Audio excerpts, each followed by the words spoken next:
Hi hello ನಮಸ್ತೆ. ದ್ವಿತೀಯ PUC ಪರೀಕ್ಷೆ ಬರಿತಾ ಇರತಕ್ಕಂಥ ನನ್ನೆಲ್ಲ ವಿದ್ಯಾರ್ಥಿಗಳಿಗೆ ಹೃತ್ಪೂರ್ವಕವಾದಂಥ ಅಭಿನಂದನೆಗಳು, ಶುಭಾಶಯಗಳನ್ನು ತಿಳಿಸ್ತಾ, ಇವತ್ತು 28ನೇ ತಾರೀಕು ಕನ್ನಡ ಪರೀಕ್ಷೆ ನಡೆದಿದೆ ದ್ವಿತೀಯ PUC ಮಕ್ಕಳಿಗೆ. ಆ ಒಂದು ಪೇಪರಿನ ಕೀ ಆನ್ಸರನ್ನು ನಾನಿವತ್ತು ನಿಮಗೆ ಹೇಳ್ತಾ ಇದ್ದೀನಿ. ನೋಡಿ, ನಿಮಗೆ ಎಷ್ಟೆಷ್ಟು ಅಂಕಗಳು ಬರ್ತವೆ ಅಂತಕ್ಕಂಥದ್ದನ್ನ ನೀವು ಇದರಿಂದನೇ ಈ ಕೀ ಆನ್ಸರ್ ನೋಡೋ ಮುಖಾಂತರವಾಗಿ ನೀವು ಅಲ್ಲೇ ಒಂದ್ಸಲಿ ಕ್ಯಾಲ್ಕುಲೇಟ್ ಮಾಡ್ಕೊಳ್ಬೋದು. ನಾನು ಏನೇನು ಉತ್ತರ ಬರ್ತೀನಿ, ಏನೇನು ತಪ್ಪಿದೆ, ಏನೇನು ಸರಿ ಇದೆ ಅಂತ. ಇದು ಇವತ್ತು ಕನ್ನಡ ಪತ್ರಿಕೆ ದ್ವಿತೀಯ PUCಗೆ ನಡೆದಿರ್ತಕ್ಕಂಥದ್ದು ಮೊಟ್ಟ ಮೊದಲ ಪತ್ರಿಕೆ. ಇದರ ಕೀ ಆನ್ಸರು ಈಗ ನಾನು ಪ್ರಸ್ತುತಪಡಿಸ್ತಾ ಇದ್ದೀನಿ, ನೋಡ್ಕೊಳ್ಳಿ. ನೋಡಿ, ಇದು 28ನೇ ತಾರೀಕು ನಡೆದಂತಹ ದ್ವಿತೀಯ PUC ಕನ್ನಡ ಪತ್ರಿಕೆ. ಇದು ಕನ್ನಡ, ವಿಷಯ ಸಂಕೇತ 1 ಇದೆ, ಸಮಯ 3 ಗಂಟೆ, ಒಟ್ಟು ಸಂಖ್ಯೆ 52, ಒಟ್ಟು ಗರಿಷ್ಠ ಅಂಕಗಳು 80. ನೋಡೋಣ ಬನ್ನಿ ನೇರವಾಗಿ ಪ್ರಶ್ನೆಗಳು. 1ನೇ ಮೇನು MCQ ಪ್ರಶ್ನೆಗಳಿರ್ತವೆ, ನಿಮ್ಗೆ ಗೊತ್ತಿರುತ್ತೆ. ಇದರಲ್ಲಿ ಮೊದಲನೇ ಪ್ರಶ್ನೆ ಏನಿದೆ, ಇದರಿಂದ ಪರಿಮಳವನ್ನ ಅರಿಯಬಹುದು. ಯಾವುದರಿಂದ ಪರಿಮಳವನ್ನ ಅರಿಯಬಹುದು ಅಂದ್ರೆ ಮೊದಲನೇದಕ್ಕೆ ಆನ್ಸರು ಪುಷ್ಪದಿಂದ ಪರಿಮಳವನ್ನ ಅರಿಯಬಹುದು. ನೋಡ್ಕೊಳ್ಳಿ ನೀವು ಯಾವುದು ಉತ್ತರವನ್ನ ಬರೆದಿದ್ದೀರಾ. ಹಾಗೆ ಎರಡನೇ ಪ್ರಶ್ನೆ ಅಪ್ಲಿಕೇಶನ್ ಕ್ವಶನ್ ಕೊಟ್ಟಿದ್ದಾರೆ. ನೋಡಿ, ಒಂದು ಪದ್ಯ ಕೊಟ್ಟು ಕ್ವಶನ್ ಕೊಟ್ಟಿದ್ದಾರೆ.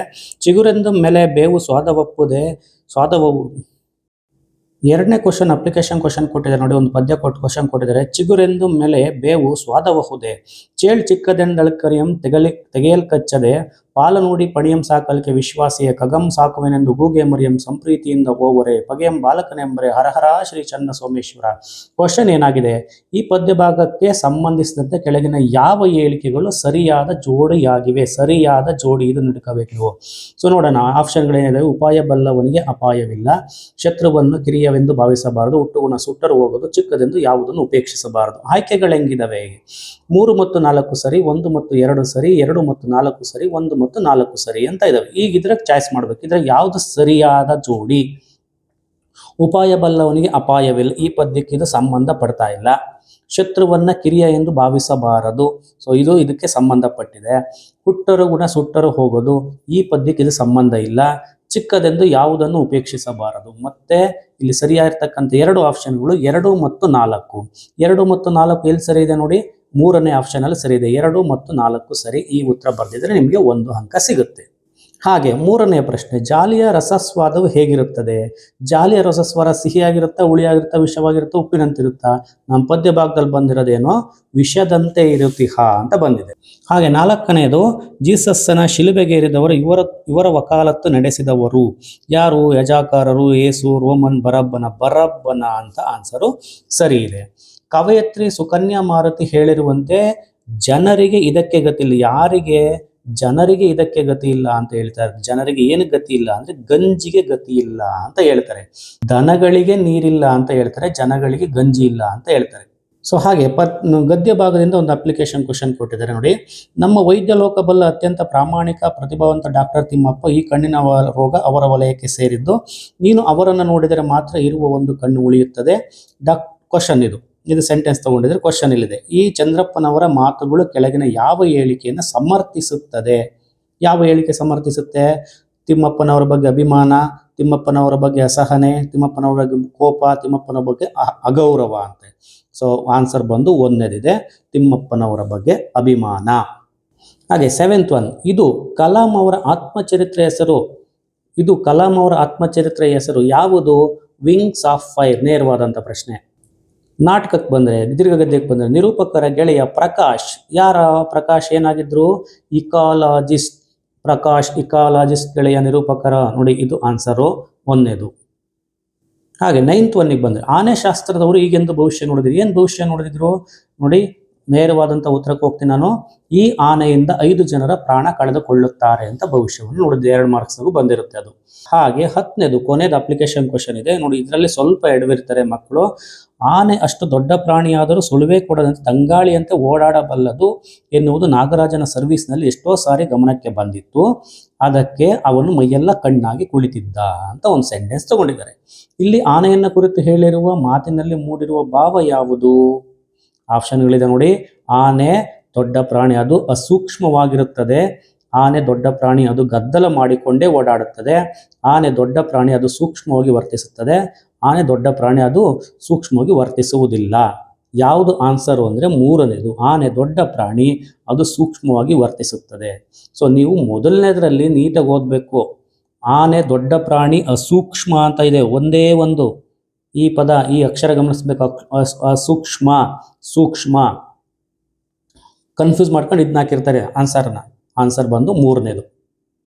MCQ ಅಷ್ಟಾದ್ರು ಬಿಟ್ಟ ಸ್ಥಳಕ್ಕೆ ಬಂದರೆ ಬಿಟ್ಟ ಸ್ಥಳದಲ್ಲಿ 1ನೇದು 11ನೇದು ದುರಾಸೆ ಹುಡುಗನ ನಿರಾಕರಿಸಿದವರು ನಿಶಾ ಶರ್ಮಾ ಅಂತಕ್ಕಂಥದ್ದು. ಕನ್ನಡದ ಮೂಲಕ ಕಲಿತ ಶ್ರೇಷ್ಠ ವಿಜ್ಞಾನಿಯಾದಂಥವರು CNR ರಾವ್.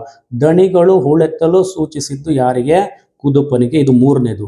ಅದಾದ ಮೇಲೆ 4ನೇದಕ್ಕೆ ಬಂದರೆ ಡ್ಯಾಶ್ ಕತೆ ಹೇಳಬೇಕೆಂದು ಮನೋರಮೆ ಕೇಳಿದ್ದು ರಾಮಾಯಣದ ಕಥೆಯನ್ನು ಹೇಳಬೇಕೆಂದು ಕೇಳಿದ್ದು ರಾಮಾಯಣದ ಕತೆ. ವೀರೇಂದ್ರ ಸಿಂಪಿಯವರ ದೃಷ್ಟಿಯಲ್ಲಿ ಹಳ್ಳಿಯ ಚಹಾ ಹೋಟೆಲ್ ಅಂಗಡಿ ಹೇಗಿರುತ್ತೆ ಅಂದರೆ ವಾರ್ತಾ ಇಲಾಖೆ ಇದ್ದಂತೆ ಅಂತ ಹೇಳ್ತಾರೆ. ನೋಡಿ ಅದ್ರಾಗೆ ಆಪ್ಷನ್ಗಳಿದೆ ನೋಡಿ, ಇಲ್ಲಿ ರಾಮಾಯಣದ ವಾರ್ತಾ ಇಲಾಖೆ ಇದ್ದಂತೆ. ಮಹಾಭಾರತ ಅನ್ನೋದೊಂದು ಎಕ್ಸ್ಟ್ರಾ ಕೊಟ್ಟಿದ್ದಾನೆ, ಅದು ಆನ್ಸರ್ ಇಲ್ಲ ಯಾವುದಕ್ಕೂ. ಇಷ್ಟು ಬಿಟ್ಟ ಸ್ಥಳ. ನೆಕ್ಸ್ಟ್ ಮೇನ್ ಬಂದು ಹೊಂದಿಸಿ ಬರೆಯಿರಿದೆ. ಹೊಂದಿಸಿ ಬರೆಯೋದು ಬಹಳ ಸುಲಭ ಕೊಟ್ಟಿದ್ದಾನೆ, ಬ್ಲೂ ಪ್ರಿಂಟ್ ಪ್ರಕಾರವಾಗಿ ಇದೆ ನೋಡಿ. ಮೊದಲನೇದು ಕದಡಿದ ಎ ಸೈಡಲ್ಲಿ ಇರ್ತಕ್ಕಂಥವು. ಮೊದಲನೇದಕ್ಕೆ ಯಾವ್ದು ಮ್ಯಾಚ್ ಆಗುತ್ತೆ? ಕದಡಿದ ಸಲಿನಂ ಬಂದು ನಾಗಚಂದ್ರನಿಗೆ ಮ್ಯಾಚ್ ಆಗುತ್ತೆ. ಪುಲಿಗೇರಿ ಸೋಮನಾಥನಿಗೆ ಬಂದು ಸೋಮೇಶ್ವರ ಶತಕ ಆಗುತ್ತೆ. ಪುರಂದರದಾಸರು ಬಂದು ಪದ್ಯ ಬರೆದಿದ್ದು ಯಾವುದು ಪದ್ಯ ಬರೆದಿದ್ರು? ಜಾಲಿಯ ಮರದಂತೆ ಆಗುತ್ತೆ. ಮುಕ್ತ ಕಂಠ ಆಕಾರ ಗ್ರಂಥ ಕೇಳಿದರೆ ಯಾವ್ದ್ರದ್ದು? ಬೆಳಗು ಜಾವದ್ದು. ಟಿ ಯಲ್ಲಪ್ಪ ಯಾವ್ದು ಕೇಳಿದಾರೆ ನೋಡಿ, ಟಿ ಯಲ್ಲಪ್ಪ ಹತ್ತಿ ಚಿತ್ತ ಮತ್ತು ಎಕ್ಸ್ಟ್ರಾ ಇರೋದು ಯಾವುದು? ಕುಮಾರವ್ಯಾಸ ಅನ್ನೋ ಪದ ಎಕ್ಸ್ಟ್ರಾ ಇದೆ ಒಂದು ನೋಡಿ. ಇಷ್ಟು ಕರೆಕ್ಟಾಗಿ ಬರೆದಿದ್ರೆ 5ಕ್ಕೆ 5, 20ಕ್ಕೆ 20 ಅಂಕಗಳು. ಈ ಸರಿ ತುಂಬ ಸುಲಭನಾಗಿ ಬರ್ತವೆ, ಯಾವುದೋ ಕ್ಲಿಷ್ಟವಾಗಿ ಯಾವುದನ್ನು ಕೇಳಿಲ್ಲ. ನೀಟಾಗಿ ನೋಡ್ಕೊಳ್ಳಿ. ನೀವು ಎಷ್ಟು ತಪ್ಪು ಮಾಡಿದ್ದೀರಾ, ಇದು ಅಫಿಷಿಯಲ್ ಆಗಿ ಬರೋದು ಇದೇ ಆನ್ಸರೇ, ಬೇರೆ ಯಾವ ಆನ್ಸರು ಸಹ ಚೇಂಜ್ ಆಗ್ಲಿಕ್ಕೆ ಸಾಧ್ಯನೇ ಇಲ್ಲ. ನೋಡಿ ಈ ರೀತಿ ಇರ್ತಕ್ಕಂಥ ಒಂದಿಷ್ಟು ಮೊದಲ ಭಾಗದಲ್ಲಿ ಕಂಡು ಬರುತ್ತೆ. ಇನ್ನು ಆ ವಿಭಾಗಕ್ಕೆ ಬಂದರೆ 2 ಅಂಕದ ಪ್ರಶ್ನೆಗಳು ಈ ರೀತಿ ಇದ್ದಾವೆ. ಅವುಗಳಿಗೆ ಸಂಬಂಧಪಟ್ಟಂಥ ಉತ್ತರವನ್ನು ಶೋ ಮಾಡ್ತೀನಿ ನೋಡಿ, ತೋರಿಸ್ತೀನಿ. ಯಾವುದಾದ್ರೂ 3 ಪ್ರಶ್ನೆಗಳಿಗೆ 2-3 ವಾಕ್ಯದಲ್ಲಿ ಉತ್ತರಿಸಿ. ಇದು ಪದ್ಯ ಭಾಗಕ್ಕೆ ಸಂಬಂಧಪಟ್ಟಿದ್ದು. ಏನು ಕ್ವಶನ್ ಕೇಳಿದರೆ, ಸೀತೆ ರಾವಣನನ್ನು ಏನೆಂದು ಬೇಡಿಕೊಂಡಳು? ಕ್ವಶನ್ಗೆ ಏನು ಬರೀಬೇಕು? ಉತ್ತರವನ್ನು ಎಷ್ಟು ಬರೀಬೇಕಾಗುತ್ತೆ ತೋರಿಸ್ತೀನಿ ನೋಡಿ. ಸೀತೆ ರಾವಣನನ್ನ ಏನಂತ ಬೇಡಿಕೊಂಡ್ಲು? ಅದು ಒಂದು ಸಂದರ್ಭದಲ್ಲಿ ಉತ್ತರ ಬಂದಿದೆ, ಅದನ್ನೇ ನಿಮಗೆ ಶೋ ಮಾಡ್ತಾ ಇದ್ದೀನಿ. ಸೀತೆ ರಾವಣನನ್ನ ನೋಡೋದಕ್ಕೆ ಬಂದಂಥ ರಾವಣ ಸೀತೆಯನ್ನು ನೋಡೋದಕ್ಕೆ ಬಂದಂಥ ಸಂದರ್ಭದಲ್ಲಿ ನೀನು ನಿನ್ನ ರಾಮನ ಚಿಂತೆಯನ್ನು ಬಿಟ್ಟು ನನ್ನ ಸಾಮ್ರಾಜ್ಯ ಸುಖವನ್ನು ಅನುಭವಿಸು ಅಂತ ಅವನು ಹೇಳ್ತಾನೆ. ಆಗ ಸೀತೆ ತನ್ನ ಮಾತಿಗೆ ಪ್ರತಿಕ್ರಿಯಿಸುತ್ತಾ, ಕರುಣಿಸುವುದಾದರೆ ದಶವಂದನ ಅಥವಾ ದಶಕಂದರ ಶ್ರೀರಾಮನ ಆಯಸ್ಸು ಮತ್ತು ಪ್ರಾಣ ಇರುವ ತನಕ ನೀನು ಇಲ್ಲಿಗೆ ಬರಬೇಡ ಅಂತ ಅವಳು ಒಂದಿಷ್ಟು ರಿಕ್ವೆಸ್ಟನ್ನು ಮಾಡಿಕೊಂಡಂಥದ್ದು. ನೀವು ಇಷ್ಟನ್ನು ಬರೀಬೇಕು. 2 ಅಂಕದ 2 ವಾಕ್ಯದಲ್ಲಿ ಬರೋದೇ ಸಾಕಾಗುತ್ತೆ. ನೆಕ್ಸ್ಟ್ ಕ್ವಶನ್ ಯಾವುದು? ವೀರ ಮತ್ತು ಯೋಗಿಗೆ ಯಾವ ಅರ್ಹತೆಗಳಿರಬೇಕೆಂದು ಸೋಮನಾಥನ ಹೇಳಿದ್ದಾನೆ. ಸೊ ಇದು 4 ಅಂಕದ ಪ್ರಶ್ನೆ ಇದೆ. 4 ಅಂಕದಲ್ಲಿ ಓದಿರ್ತೀರ, ಅದನ್ನೇ ತುಂಬ ಶಾರ್ಟಾಗಿ ಬರೀಬೇಕಾಗುತ್ತೆ ನೋಡಿ. ಆನ್ಸರ್ ಇಷ್ಟೇ ಅದಕ್ಕೆ. ವೀರನಿಗೆ ಯುದ್ಧ ಮಾಡಲು ತಿಳಿದವನಾದರೆ ವೀರನಾಗಬೇಕು, ಅಂದರೆ ಯುದ್ಧ ಮಾಡೋದಕ್ಕೆ ಬರಬೇಕು. ಹಿರಿಯಲ್ ಬಲ್ಲೊಡೆ ವೀರನಾಗು ಅಂತ ಇರುತ್ತೆ ನೋಡಿ, ಅದು. ಅದಾದ ನಂತರದಲ್ಲಿ ಯೋಗಿಗೆ ಅರಿಷಡ್ವರ್ಗಗಳನ್ನು ಗೆಲ್ಲುವನಂತವನು ಯೋಗಿ ಆಗಬೇಕು ಅಂತಕ್ಕಂಥದ್ದು 2 ಸೆಂಟೆನ್ಸಲ್ಲಿ ಬರದೆ ಸಾಕು, ನಿಮಗೆ 2 ಅಂಕ ಸಿಗುತ್ತೆ, ಯಾವುದೇ ಸಮಸ್ಯೆ ಇಲ್ಲ ಅದು. ನೆಕ್ಸ್ಟ್ ಇನ್ನೊಂದು ಕ್ವಶನ್, ನೇರವಾದ ಕ್ವಶನ್ ಇದೆ. ಕವಿ ಬೇಂದ್ರೆ ಪ್ರಕಾರ ಮುಪ್ಪು ಮತ್ತು ಹರೆಯದ ನಡುವಿನ ವ್ಯತ್ಯಾಸವೇನು ಅಂತಕ್ಕಂಥದ್ದು ಕೇಳ್ತಾ ಇದ್ದೇನೆ ನೋಡಿ. ಇಲ್ಲಿದೆ ಆನ್ಸರು. ಕವಿಯ ಪ್ರಕಾರ ಮುಪ್ಪು ಚಿಂತನೆಗೆ ದಾರಿ ಹಾಗೂ ಹರೆಯವು ದುಡಿಮೆಗೆ ಜೀವನೋತ್ಸಾಹದ ಸಂಕೇತವಾಗಿದೆ ಅಂತಕ್ಕಂಥದ್ದನ್ನ ಬರೆದ್ರೆ ನಿಮಗೆ 2 ಅಂಕಗಳು ಸಿಗ್ತವೆ. ಸಾಕು, ಇಷ್ಟೇ ಉತ್ತರ ಇರತಕ್ಕಂಥದ್ದು, ಅಷ್ಟನ್ನ ನೀವು ಬರೀಬೇಕಾಗುತ್ತೆ. ನೆಕ್ಸ್ಟ್ ಕ್ವಶನ್ನು, ಯಾವ ವಸ್ತುಗಳು ಕಾಲರಾಯನ ಗುಜರಿ ಸೇರಿಲ್ಲ ಅಂತಕ್ಕಂಥದ್ದು ಇದೆ ನೋಡಿ. ಈ 2 ಮಾರ್ಕ್ಸ್ಗೆ ಆನ್ಸರ್ ಏನಿದೆ, ಶಿಲುಬೆಗೆ ಏರಿಸಿದ ಜೀವಂತ ಇರುವಾಗಲೇ ಮೊಳೆಗಳು ಕಿರೀಟವನ್ನು ಧರಿಸಲಾಯಿತು ಮತ್ತು ಸುಳ್ಳುಗಳನ್ನು ಯೇಸುವಿನಿಂದ ಹಬ್ಬಿಸಲಾಯಿತು. ಈ ಹಿಂದೆ ನಡೆದಂಥ ಎಲ್ಲ ಕ್ರೌರ್ಯಗಳು ಕಾಲರಾಯನ ಗುಜರಿ ಸೇರಿಲ್ಲ ಅಂತ ಹೇಳ್ತಾರೆ. ಸೊ ಇಲ್ಲಿ ನೀವು ಇನ್ನೂ ಶಾರ್ಟಾಗಿ ಬರೀಬಹುದಾಗಿರುತ್ತೆ ಉತ್ತರಗಳನ್ನು. ಏನಂತ ಬರಿಬಹುದು? ಬಡಿದ ಸುತ್ತಿಗೆಗಳು, ಮೊಳೆಗಳು, ಮುಕುಟ ಹೆಣೆದ ಮುಳ್ಳುಗಳು, ಹಬ್ಬಿಸಿದ ಸುಳ್ಳುಗಳು, ರೋಮನ್ನರ ಕಿವಿಡೆಬ್ಬಿಸುವ ಕೊಂಬುಗಳು ಕಾಲರಾಯನ ಗುಜರಿ ಸೇರಿಲ್ಲ ಅಂತಕ್ಕಂಥದ್ದನ್ನ ಬೇಕಾದರೆ ಬರಿಬಹುದು. ಸೊ ಅಷ್ಟದು ಮೊಳೆಗಳು, ಸುತ್ತಿಗೆಗಳು, ಮುಳ್ಳುಗಳು, ಈ ಸುಳ್ಳುಗಳು, ಇಷ್ಟು ಬರೋದು ನಿಮಗೆ 2 ಅಂಕ ಸಿಗುತ್ತೆ ಮಕ್ಕಳೇ. ಅಷ್ಟು ಪಾಠ ಭಾಗಕ್ಕೆ ಗದ್ಯ ಭಾಗಕ್ಕೆ ಸಂಬಂಧಪಟ್ಟಿದ್ದು. ಪದ್ಯ ಭಾಗಕ್ಕೆ ಸಂಬಂಧಪಟ್ಟಿದ್ದು. ಈ ಗದ್ಯ ಭಾಗಕ್ಕೆ ಸಂಬಂಧಪಟ್ಟಿದ್ದು 2-3 ವಾಕ್ಯದಲ್ಲಿ ಯಾವುದನ್ನು 2 ಬರೀಬೇಕು ನೋಡಿ. ನೀವು ಯಾವ್ದು ಬರ್ದಿದ್ದೀರಾ ಅಂದರೆ ನೋಡ್ಕೊಳ್ಳಿ. 1ನೇದು, ಸಿದ್ಲಿಂಗಿ ಏಕೆ ರಾದ್ದಾಂತ ಮಾಡಿದಳು ಅಂತಕ್ಕಂಥ ಒಂದು ಪ್ರಶ್ನೆ ಇದೆ. ಬನ್ನಿ ಆನ್ಸರ್ ಇದೆ. ಇದು ಆನ್ಸರ್ ಇಲ್ಲೇ ನೋಡಿ. ಬಸಲಿಂಗನು ಒಲೆಯ ಜಾತಿಯವನಾದ ತಿಮ್ಮಪ್ಪನವರಿಂದ ಎಡಗಣ್ಣಿನ ಆಪರೇಷನ್ ಮಾಡಿಸಿಕೊಂಡು ಬಂದ ವಿಷಯ ಅದೆಂಗೋ ಸಿದ್ಲಿಂಗಿಗೆ ತಿಳಿದು ಸೂತಕವಾಯಿತು ಎಂದ ಕಾರಣದಿಂದ ಅವಳೇನು ಮಾಡಲು ಜೋರಾಗಿ ರಾದ್ದಾಂತವನ್ನು ಮಾಡ್ತಾ ಇಲ್ಲ. ಇಷ್ಟು ಬರೋದು 2 ಮಾರ್ಕ್ ಸಿಗುತ್ತೆ ನಿಮಗೆ. ನೆಕ್ಸ್ಟ್ ಕ್ವಶನ್, ಕನ್ನಡದ ಸಮಸ್ಯೆಗಳು ಎಲ್ಲಿಯವರೆಗೆ ಇದ್ದೇ ಇರುತ್ತವೆ ಎಂದು ಹಾಮನಾಯಕ್ ಹೇಳಿದ್ದಾರೆ? ನೋಡಿ ಬನ್ನಿ ಆನ್ಸರ್ ಏನಿದೆ ನೋಡಿ ಮಕ್ಕಳು, ಇಲ್ಲಿದೆ ಎಲ್ಲಿಯವರೆಗೂ ಕನ್ನಡ ನಮ್ಮ ಆಡಳಿತದಲ್ಲಿ ಶಿಕ್ಷಣದಲ್ಲಿ ಪ್ರಥಮವೂ ಪ್ರಧಾನವೂ ಆಗಿರುವುದಿಲ್ಲವೋ ಎಲ್ಲಿವರೆಗೆ ನಮ್ಮ ಜನಜೀವನವನ್ನು ಅದು ತುಂಬಿಕೊಳ್ಳುವುದಿಲ್ಲವೋ, ಎಲ್ಲಿಯವರೆಗೆ ಕನ್ನಡಿಗರು ಸ್ವಾಭಿಮಾನಿಗಳಾಗುವುದಿಲ್ಲವೋ ಅಲ್ಲಿಯವರೆಗೆ ಕನ್ನಡ ಸಮಸ್ಯೆಗಳು ಇದ್ದೇ ಇರ್ತವೆ ಅಂತ ಹೇಳಿದ್ದಾರೆ. ಇದು answer. Next question, Abdul Kalam ಅವರ ಬದುಕಿನ ಮಂತ್ರ ಯಾವುದು ಅಂತ ಹೇಳಿದರೆ, ಪಂಚಾಕ್ಷರಿ ಮಂತ್ರ ಕೇಳಿಲ್ಲ, ಬದುಕಿನ ಮಂತ್ರ ಕೇಳಿದರೆ. ಬನ್ನಿ ತೋರಿಸ್ತೀನಿ ಆನ್ಸರ್ ಏನು ಅಂತ. ಮೊದಲನೇ ಕ್ವಶನ್ ನೋಡಿ, ಇಲ್ಲಿ ಬದುಕಿನ ಮಂತ್ರ ಏನು? ವಿಜ್ಞಾನ ತಂತ್ರಜ್ಞಾನ ಸಂಕೀರ್ಣ ಪ್ರಪಂಚದಲ್ಲಿ ಅಬ್ದುಲ್ ಕಲಾಂ ತಮ್ಮನ್ನು ತಾವೇ ತೊಡಗಿಸಿಕೊಂಡದ್ದು ಯಾವುದೋ ಪ್ರಶಸ್ತಿ ಪುರಸ್ಕಾರ ಹಣಗಳಿಸಲಿಕ್ಕಲ್ಲ, ಭಗವಂತನ ಸೃಷ್ಟಿಯಲ್ಲಿರುವವರೆಲ್ಲರೂ ಆತನ ಬಂಧುಗಳೇ, ಯಾರು ಅವರುಗಳ ಸೇವೆ ಮಾಡುತ್ತಾರೋ ಅವರೇ ದೇವರಿಗೆ ಹತ್ತಿರವಾದವರು, ಇದು ಅವರ ಬದುಕಿನ ಮಂತ್ರ ಅಂತ ಹೇಳಿದ್ದಾರೆ. ನೋಡಿ ಇಲ್ಲಿ ನೀವು ಇಷ್ಟು ಬರೆದ್ರೂ ಸಾಕಾಗುತ್ತೆ. ಭಗವಂತನ ಸೃಷ್ಟಿಯಲ್ಲಿರುವವರೆಲ್ಲರೂ ಆತನ ಬಂಧುಗಳೇ, ಯಾರು ಅವರ ಸೇವೆ ಮಾಡುತ್ತಾರೋ ಅವರಿಗೆ ದೇವರಿಗೆ ಹತ್ತಿರವಾಗ್ತಾರೆ, ಇದು ಅವರ ಬದುಕಿನ ಮಂತ್ರ. ಇನ್ನೂ ಒಂದಿಷ್ಟು ಎಕ್ಸ್ಟ್ರಾ ನೀವೇನು ಬರಿಬೇಕು 2 ಮಾರ್ಕ್ಸ್ನಲ್ಲಿ, ಸ್ವಲ್ಪ ಸಮಥಿಂಗ್ ಅಲ್ಲಿ ಇನ್ನೊಂದಿಷ್ಟು ಕ್ವಾಲಿಟಿಯಾಗಿ ಕೊಡಬೇಕು ಅಂದರೆ ಇಷ್ಟು ಬರಿಬೇಕಾಗುತ್ತೆ. ನೋಡಿ ಇದು ಉತ್ತರ. ನೆಕ್ಸ್ಟ್ ಕ್ವಶನ್ನು, ವೀರೇಂದ್ರ ಸಿಂಪಿಯವರ ಪ್ರಕಾರ ಭಾವೈಕ್ಯತೆ ಈ ದೇಶದಲ್ಲಿ ಎಲ್ಲಿದೆ ಅಂತಕ್ಕಂಥದ್ದನ್ನ ಹೇಳ್ತಾರೆ. ನೋಡೋಣ ಬನ್ನಿ. ಹಳ್ಳಿಯ ಚಹಾ ಹೋಟೆಲ್. ಹಳ್ಳಿಯ ಚಹಾ ಪಳಾರದ ಅಂಗಡಿ ಎಂದರೆ ಎಲ್ಲ ವರ್ಗದ, ಎಲ್ಲ ಜಾತಿ, ಎಲ್ಲ ವಯಸ್ಸಿನ ಜನರು ಒಂದೇ ಕಡೆ ಕಲಿಯುವ ಜಾಗವಾಗಿರೋದ್ರಿಂದ ಹಳ್ಳಿಯ ಚಹಾ ಹೋಟೆಲ್ಗಳಾಗಿರೋದ್ರಿಂದ, ಆದ್ದರಿಂದ ಈ ದೇಶದ ನಿಜವಾದ ಭಾವೈಕ್ಯತೆ ಎಲ್ಲಿದೆ ಅಂದರೆ ಈ ಒಂದು ಹಳ್ಳಿಯ ಚಹಾ ಹೋಟೆಲ್ನಲ್ಲಿದೆ ಅಂತಕ್ಕಂಥದ್ದನ್ನ ಯಾರು ವೀರೇಂದ್ರ ಸಿಂಪಿ ಅವರು ಹೇಳುವಂಥದ್ದಾಗುತ್ತೆ. ಯಾಕೆ ಏನು ಅಂತಕ್ಕಂಥದ್ದನ್ನ ಬರಿಬೇಕಾಗುತ್ತೆ. ಇದು ಆನ್ಸರ್ ಆಗುತ್ತೆ. ಬರೀ ಹಳ್ಳಿ ಹೋಟೆಲಲ್ಲಿ ಇದೆ ಅಂತ ಬರೆದ್ರೆ ನಿಮಗೆ 2 ಅಂಕ ಕೊಡೋದಿಲ್ಲ ಅಲ್ವಾ? ಅವ್ರು ಕೇಳಿರೋದು ನೇರವಾಗಿ ಕೇಳಿದರೆ ಭಾವೈಕ್ಯತೆ ಈ ದೇಶದಲ್ಲಿ ಎಲ್ಲಿದೆ, ಹಳ್ಳಿ ಹೋಟೆಲಲ್ಲಿ ಇದೆ ಅಂತ ಬರದೇ ಕೊಡಲ್ಲ. ಈ ಥರನಲ್ಲಿ ಒಂದಿಷ್ಟು ವಿವರಾತ್ಮಕವಾಗಿ 2 ವಾಕ್ಯದಲ್ಲಿ ನೀವು ಬರೀಬೇಕು. ಅದರಿಗೆ ಹಳ್ಳಿ ಹೋಟೆಲ್, ಚಹಾ ಹೋಟೆಲ್ ಅಂತಲೂ ಬರುತ್ತೆ, ಯಾಕೆ ಅಂತಲೂ ಬರುತ್ತೆ. ಹಿಂಗೆ ಬರೆದೇ 2 ಅಂಕ ಸಿಗ್ತಾವೆ ನಿಮಗೆ. ಇಷ್ಟು ಗದ್ಯ ಭಾಗಕ್ಕೆ ಸಂಬಂಧಪಟ್ಟಿದ್ದು. ಇನ್ನು ದೀರ್ಘ ಗದ್ಯಕ್ಕೆ ಬಂದರೆ ಅಲ್ಲಿ 3 ಪ್ರಶ್ನೆಗಳಿಗೆ ನೀವು ಬರೀಬೇಕಾಗುತ್ತೆ. 4 ಪ್ರಶ್ನೆ ಕೊಟ್ಟವರು, ಯಾವ್ಯಾವ ಕೊಟ್ಟವ್ರು ನೋಡೋಣ ಬನ್ನಿ. ಆನ್ಸರ್ ಏನು ಬರೀಬಹುದು? ದುರ್ಗಪ್ಪ ಏಕೆ ಬಂದಿರಬಹುದೆಂದು ನಿರೂಪಕರು ಯೋಚಿಸಿದರು? ಯಾಕೆ? ಬಹಳ ಸುಲಭದ ಪ್ರಶ್ನೆ. ದುರ್ಗಪ್ಪ ಇನಾಮು ಕೇಳಲು ಅಥವಾ ಚಂದ ವಸೂಲಿಗೂ ಇಲ್ಲವೇ ಮನೆ ಉಪಯೋಗಕ್ಕೆ ಕಾಫಿ ಬೀಜವನ್ನು, ಏಲಕ್ಕಿ ಬೀಜವನ್ನು ಕೇಳಲು ಬಂದಿರಬಹುದೆಂದು ನಿರೂಪಕರು ಯೋಚನೆ ಮಾಡಿದ್ದು. ಗೊತ್ತಾಯ್ತಲ್ಲ, ಅವರು ಮೊದಲೇ ಕೊಡ್ಲಿಗೆ ಅಂತ ಯೋಚನೆ ಮಾಡಲಿಲ್ಲ. ಇದು ಆನ್ಸರು, ಪಕ್ಕಾ ಬರೆದಿರಬೇಕು ಇದು. ನೆಕ್ಸ್ಟ್ ಕ್ವಶನ್, ಫಾರೆಸ್ಟ್ ಡಿಪಾರ್ಟ್ಮೆಂಟಿನ ನಂಬರ್ 1 ನೇಮಿಗಳು ಯಾರ್ಯಾರು? PWDನವರು, ಕರೆಂಟ್ನವರು, ಟೆಲಿಫೋನ್ನವರು, ಫಾರೆಸ್ಟ್ ಡಿಪಾರ್ಟ್ಮೆಂಟಿನವರ ನಂಬರ್ 1 ನೇಮಿಗಳು. ಈ 3 ಇರಬೇಕು. 3 ಒಂದಿಲ್ಲ ಅಂದರೂ ಅರ್ಧ ಮಾರ್ಕ್ಸ್ ಕಳೀತಾರೆ. PWD, ಕರೆಂಟ್ನವರು, ಟೆಲಿಫೋನ್ನವರು. ನೆಕ್ಸ್ಟ್ ಕ್ವಶನ್ನು, ಹುಚ್ಚು ನಾಯಿಗಳು ಆಸ್ಪತ್ರೆಯಲ್ಲಿ ಹೇಗೆ ವರ್ತಿಸ್ತವೆ ಎಂದು ಪುಟ್ಟ ಹೇಳ್ತಾನೆ. ನೋಡಿ ಇಲ್ಲಿದೆ, ಹುಚ್ಚು ನಾಯಿಗಳು ಹತ್ರ ಧೈರ್ಯದ ಪ್ರಶ್ನೆ ಬರಲ್ಲ ಸರ್, ಅವಕ್ಕೆ ತಲೆ ಕೆಟ್ಟು ಕಂಡಿದ್ದಕ್ಕೆಲ್ಲ ಕಚ್ತವೆ ಅಷ್ಟೇ. ಆಸ್ಪತ್ರೆಗೆ ತಗೊಂಡು ಬಂದವನ ನಾನು ನೋಡಿದ್ದೀನಲ್ಲ, ಮೇಜು ಕುರ್ಚಿ ಕಾಲಿಗಳೆಲ್ಲ ಕಚ್ತವೆ ಅಂತ ಬರೀಬೇಕಾಗುತ್ತೆ. ಇನ್ನೂ ಮಿಕ್ಕಿದ್ದೇನೋ ನಾನು ಸಮಥಿಂಗ್ ಸ್ಪೆಷಲ್ ಆಗಿ ಬರಿತೀನಿ ಅಂದರೆ ಮುಂದಕ್ಕೆ ಬರೀರಿ. ಆನೆ ಚರ್ಮಗಳಿಗೆ ನಾಟೋದಿಲ್ಲ ಅಥವಾ ಅದಕ್ಕೆ ನಾಟಬೇಕೆಂದನೂ ಇಲ್ಲ, ಮೈ ಮೇಲೆ ಒಂದು ಸಣ್ಣ ಗೀರು ಗಾಯ ಇದ್ರೂ ಸಾಕು, ಹುಚ್ಚು ನಾಯಿ ಜೊಲ್ಲು ತಾಗಿದ್ರೆ ಅವತ್ತೆಲ್ಲ 1 ವರ್ಷ ಬಂದೇ ಬರುತ್ತೆ ಹುಚ್ಚು ಅಂತಕ್ಕಂಥ. ಇನ್ನೆಲ್ಲ ಎಕ್ಸ್ಟ್ರಾ ಬರಿಬೋದು, ಇಷ್ಟು ಬರೋದು ಸಾಕಾಗುತ್ತೆ. ಬಟ್ ಇನ್ನೂ ಎಕ್ಸ್ಟ್ರಾ ನಾನು ಬರಿತೀನಿ ಅಂದರೆ ಇದನ್ನೆಲ್ಲವನ್ನು ಸೇರಿಸಿ ಬರಿಬೋದು. ನೋಡಿ ಈ ರೀತಿ ನಾಟಕದ್ದು ಇನ್ನೂ ದೀರ್ಘದ್ದು ಇನ್ನೊಂದು ಪ್ರಶ್ನೆ ಇದೆ. ಇನ್ನೊಂದು ಪ್ರಶ್ನೆ ಪಠ್ಯಭಾಗದಲ್ಲಿ ಅಭ್ಯಾಸದಲ್ಲಿ ಎಲ್ಲಿ ಕೊಟ್ಟಿದ್ದಾನೆ, ಆನೆಯನ್ನು ಮಠದವರು ಇತರರಿಗೆ ದಾಟಿಸಲು ಕೃಷ್ಣೇಗೌಡನಿಗೆ ಇದ್ದ ತೊಡಕುಗಳೇನು ಅಂತಕ್ಕಂಥದ್ದಿದೆ. ನೋಡೋಣ ತೋರಿಸ್ತೀನಿ ಬನ್ನಿ, ಬುಕ್ಕಲ್ಲಿದೆ ಅದು. ಏನು ತೊಡಕುಗಳು ನೋಡಿ ಇಲ್ಲಿ ಸಿಗ್ತವೆ. ಸೊ ಅವನು ಮಾರೋದಕ್ಕೆ ಯೋಚನೆ ಮಾಡ್ತಾನೆ, ಆದರೆ ತಗೊಳ್ಳೋರು ಯಾರೂ ಇರಲಿಲ್ಲ. ಸರ್ಕಸ್ ಕಂಪನಿಗಳೆಲ್ಲ ಪಾಪರೆದ್ದಿದ್ದಾವೆ. ಜಗತ್ತುಗಳು ಅಡ್ಡಪಲ್ಲಕ್ಕಿ ಇಲ್ಲ ಬೆನ್ಸ್ ಕಾರುಗಳಲ್ಲಿ ಎಲ್ಲ ಓಡಾಡ್ತಾರೆ. ಮರದ ವ್ಯಾಪಾರಿಗಳಿಗೆ ಮಾರೋಣ ಅಂದರೆ ಅವರು ಸರ್ಕಾರದ ಬಿಗಿ ಧೋರಣೆಯಿಂದ ಅವರು ಸಹ ಸುಸ್ತಾಗಿ ಹೋಗ್ಬಿಟ್ಟಿದ್ದಾರೆ. ಇನ್ನು ಅದೇನ ನಾನು ಕಾಡಿಗೆ ಬಿಡೋಣ ಅಂದರೆ ಅದು ಊರಿನಾನೆ ವಾಪಸ್ ಬಂದೇ ಬರುತ್ತೆ. ಇಷ್ಟು ಆನ್ಸರ್ಗಳನ್ನು ನೀವು ಅದಕ್ಕೆ ಬರಿಬೇಕಾಗುತ್ತೆ ಮಕ್ಕಳೇ. ಇದೊಂದು ಎಕ್ಸ್ಟ್ರಾ ಕ್ವಶನ್ ಅಭ್ಯಾಸದಲ್ಲಿ ಇಲ್ಲದೆ ಇರೋದನ್ನು ಕೇಳಿದ್ದಾನೆ.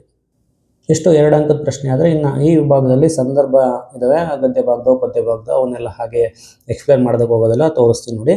ಸೊ ಈ ನಿಟ್ಟಿನಲ್ಲಿ ನೀವು ಕವಿ ಕಾವ್ಯ ವಿಚಾರಗಳನ್ನು ಬರ್ಕೊಂಡು ಸಂದರ್ಭ ಸ್ವಾರಸ್ಯಗಳನ್ನು ಬರ್ಕೊಂಡು ಹೋದರೆ ನಿಮಗೆ 3 ಅಂಕಗಳು ಸಿಗ್ತವೆ ಮಕ್ಕಳು. ನೀವು ಯಾವುದನ್ನು ಬರೆದಿದ್ರೆ ಅದನ್ನು ನೀವು ನೀಟಾಗಿ ನೋಡಿಕೊಂಡು ಏನು ಬರೀಬೇಕು ಏನು ಬರೆದಿಲ್ಲ ಅಂತಕ್ಕಂಥದ್ದು ಒಂದ್ಸಲಿ ನೋಡ್ಕೊಳ್ಳಿ. ಸೊ ಈಗ ಪದ್ಯ ಭಾಗದಲ್ಲಿ ಸಂದರ್ಭ ಯಾವುದು ಕೇಳಿದೆ ನೋಡೋಣ ಬನ್ನಿ. ಇನ್ನು ಊಟದ ನಾರಿಯರನ್ನು ಓದೋಣ. ಮೊದಲನೇದು 29ನೇದು, ಒಬ್ಬಳ ನಾಳ ನಾರಿಯರು ಗಂಡರೋ ನೀವು ಬಂಡರೋ ಅಂತ ಕೇಳಿದ್ದಾನೆ. 2ನೇದು ಒಬ್ಬಲೆಯವರ ರಸಬಳ್ಳಿಯಲ್ಲಿ ಕೇಳಿದ್ದಾನೆ. 3ನೇದು ಅವರು ಬ್ಲೂ ಪ್ರಿಂಟ್ ಪ್ರಕಾರ ಹೆಂಗಿದೆ ಹಂಗೆ ಕೇಳಿದ್ದಾರೆ. ಒಂದು ಹೆಚ್ಚಿಗೆ ಇಡ್ತೀನಿ ಹಾಗೆ ಇದೆ ನೋಡಿ. ಬನ್ನಿ ಇವನ್ನ ಒಂದ್ಸಲಿ ತೋರಿಸ್ತೀನಿ ನೋಡಿ. ಒಬ್ಬಳ ನಾಳಲಾರೆ ನೀವು ಗಂಡರೋ ಬಂಡರೋ. ಪ್ರಸ್ತುತ ವಾಕ್ಯನ ಕುಮಾರವ್ಯಾಸ, ಕರ್ನಾಟಕ ಭಾರತ ಕಥಾ ಮಂಜರಿ, ನೂಟ ನಾರಿಯರನ್ನು ಆಯ್ಕೆ ಬರೀಬೇಕು. ಸಂದರ್ಭ ಸ್ವಾರಸ್ಯ ಬೇಕಾದ್ರೆ ನೀವು ಉಲ್ಟಾ ಬರೋದು ನಡೆಯುತ್ತೆ, ಹೆಂಗೆ ಬೇಕಾದ್ರೂ ಬರಿಬೋದು ನಡೆಯುತ್ತೆ ನೋಡಿ. ಈ ರೀತಿ ಇರ್ತಕ್ಕಂಥ ಉತ್ತರಗಳನ್ನು ನೀವು ಮಿನಿಮಮ್ ಇಷ್ಟು ಬರೆದ್ರೆ ನಿಮಗೆ 3 ಅಂಕಗಳು ಸಿಗ್ತವೆ ನೋಡಿ. ಇದು ಮೊದಲನೇ ಸಂದರ್ಭ. ಇನ್ನು ಊಟದ ನಾರಿಯರನ್ನವಳು ನೋಡ್ಕೊಳ್ಳಿ, ಎಕ್ಸ್ಪ್ಲೇನ್ ಮಾಡೋಕೆ ಹೋಗ್ತಾ ಇಲ್ಲ. ನೆಕ್ಸ್ಟ್ ಇನ್ನೊಂದು ಅಬ್ಬಲಿ ಹೊರಸಬಳ್ಳಿಯಿಂದ ಹಿತ್ತಾಳೆಗಿಂತ ಬಲುಹೀನ ಅಂತಕ್ಕಂಥದ್ದು ಒಂದು ಕೇಳಿದೆ ನೋಡಿ. ಇಲ್ಲಿ ಜನಪದರು ಬರೆತಿರುವಂಥ ಗರತಿ ಹಾಡು ಆಯ್ಕೆ ಬರೀಬೇಕು, ಅಬ್ಬಲಿ ಹೊರಸಬಳ್ಳಿ ಪದ್ಯದ ಹೆಸರು ಬರೀಬೇಕು. ಗೆಳೆತನದ ಮಹತ್ವವನ್ನು ಹೇಳುವಂಥ ಸಂದರ್ಭದಲ್ಲಿ ಈ ಮಾತು ಬಂದಿರತಕ್ಕಂಥದ್ದು. ಸೊ ಅದು ಸ್ನೇಹಕ್ಕೆ ಸಂಬಂಧಪಟ್ಟಂಥದ್ದು, ಪುತ್ಥಳಿ ಬಂಗಾರ, ಈ ರೀತಿಯಾಗಿರ್ತಕ್ಕಂಥ ಸಾರಾಂಶವನ್ನು ನೀವು ಬರೆದ್ರೆ 3 ಅಂಕ ಕೊಡ್ತಾರೆ ಮಕ್ಕಳ. ಇದು ಎರಡನೇದು. ಇನ್ನೊಂದಿದೆ, ಅಲ್ಲಿಯ ಮಾತು ಅವನಿಗೆ ಸೆಸಮೀರ ಬರೋದು, ಒಂದು ಹೂ ಇಚ್ಚಿಗಿಡುತ್ತೀನಿ ಬರೆದ ಲಲಿತಾ ಸಿದ್ಧ ಬಸಯ್ಯ, ಆಯ್ಕೆ ಕವಿತೆ 2006 ಬರೀಬೇಕು. ಮುದುಕಿ ದೂರವಿರುವಂಥ ಅಸ್ಸಾಮಿನಲ್ಲಿರುವಂಥ ಮುದುಕನನ್ನು ಕುರಿತಾಗಿ ಹೇಳಿದಂತಹ ಮಾತಿದು. ಆ ಮಾತು ಅವನಿಗೆ ಕನ್ನಡದಲ್ಲಿ ಬರ್ತಾ ಇರಲಿಲ್ಲ, ಅಸ್ಸಾಂನಲ್ಲಿದ್ದಾನೆ, ಅವನು ಯಾರ ಹತ್ರ ಮಾತಾಡ್ತಾನೆ ಅಂತಕ್ಕಂಥ ವಿವರಾತ್ಮಕವಾಗಿ ಇಲ್ಲಿ ಬರೀಬೇಕು. ಸೊ ಈ ಮೂರಲ್ಲಿ ಯಾವುದನ್ನ ನೀವು 2 ಬರೀಬೇಕಾಗುತ್ತೆ. ಇನ್ನು ಗದ್ಯ ಭಾಗದಲ್ಲಿರುವಂಥ ಸಂದರ್ಭ, ಒಂದು ಮುಟ್ಟಿಸಿಕೊಂಡವನಲ್ಲಿದೆ, ಒಂದು ಆಯ್ಕೆ ಇದೆ ನಮ್ಮ ಕೈಯಲ್ಲಿದೆ, ಇನ್ನೊಂದು ತೆಲುಗನ್ನಡದ ಬೆಳ್ನುಡಿಯಲ್ಲಿದೆ. ನೋಡಿ ಬನ್ನಿ, ಮೊದಲನೇದೇ ಒಂದು ಅಭ್ಯಾಸದಲ್ಲಿ ಇಲ್ಲದೆ ಇರುವಂತಹ ಒಂದು ಪ್ರಶ್ನೆಯನ್ನು ಕೊಟ್ಟಿದ್ದಾರೆ. ಈಗಿರೋ ಗಾಯಕ್ಕೆ ಔಷಧಿ ಕೊಡ್ತೇನೆ, ತಪ್ಪದೆ ಹೆಚ್ಚು ಬರಿಬಹುದು. ಕಥೆ ರೂಪದಲ್ಲಿ ಚೆನ್ನಾಗಿದೆ ನೋಡಿ, ಇಲ್ಲಿದೆ, ಎಲ್ಲಿದೆ ಅದು ನೋಡಿ, ಇಲ್ಲಿದೆ. ಈಗಿರೋ ಗಾಯಕ್ಕೆ ಔಷಧಿ ಕೊಡೋದು ಎಲ್ಲ 2ನೇ ಸರಿ ಅವನು ನೋವನ್ನು ಕಂಡು ವಾಸಿ ಆಗದಂಥ ಸಂದರ್ಭದಲ್ಲಿ, ತೋರಿಸ್ಕೊಂಡು ಹೋದಂಥ ಸಂದರ್ಭದಲ್ಲಿ ಬಂದಂತಹ ಮಾತು. ನೀನು ನೀರು ಸೋಗಿಸಿದೆಯಾ ಇಲ್ಲ ಅಂತ ಅಂತಾನೆ. ಸೊ ಆ ಸಂದರ್ಭದಲ್ಲಿ ಈಗಿರೋ ಗಾಯಕ್ಕೆ ಔಷಧಿ ಕೊಡ್ತೀನಿ ಹಚ್ಕೋ ಅಂತಾನೆ. ಆಪರೇಷನ್ ಮಾಡೋಕ್ಕಾಗಲ್ಲ ಅಂತ ಹೇಳುವಂಥ ಸಂದರ್ಭದಲ್ಲಿ ಇದನ್ನೇ ಹೇಳುವಂತಹದ್ದು. ಸೊ ಯಾರು ತಿಮ್ಮಪ್ಪ ಬಸಲಿಂಗನಿಗೆ ಹೇಳಿದಂತಹ ಮಾತು, ಪಿ ಲಂಕೇಶ್ ಬರೆದಿದ್ದಂಥದ್ದು. ಇದನ್ನೆಲ್ಲ ಬರೆದು ಸಾರಾಂಶವನ್ನು ಬರೆದ್ರೆ, ಸ್ವಾರಸ್ಯವನ್ನು ಬರೆದ್ರೆ 3 ಅಂಕ ನಿಮಗೆ ಕೊಡ್ತಾರೆ. ಅದಕ್ಕಿಂತ ಸುಲಭ ಇದೆ ಇನ್ನೊಂದು, 1 ಬರೀಬೇಕು ಪಾಠದಲ್ಲಿ.